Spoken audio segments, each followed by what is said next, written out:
বাজে কথা শোনার সময় নেই। তুমি আমায় অ্যাভয়েড করছো। তোমার মতো কল সেন্টারে কাজ করা মেয়েকে আমার বাড়িতে মেনে নেবে না। তুই অফিস যাবি না?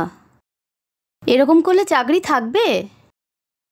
অনেকেরই তো ব্রেকআপ হয়, তা বলে এরকম কেউ করে?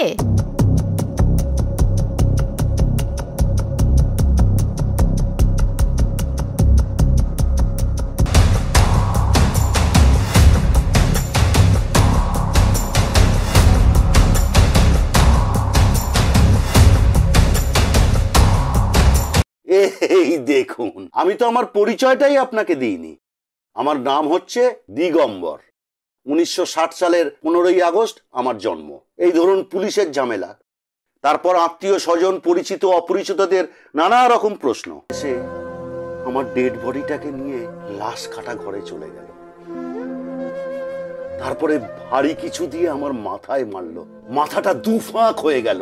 তারপর আমার বুক বরাবর পুরো চিড়ে দিল। দেখ না, ওই লোকটা কি সব বলছে। কার কথা বলছিস? ছাদে তো কেউ নেই, কাউকেই তো দেখতে পাচ্ছি না। ওই তো ওই লোকটা।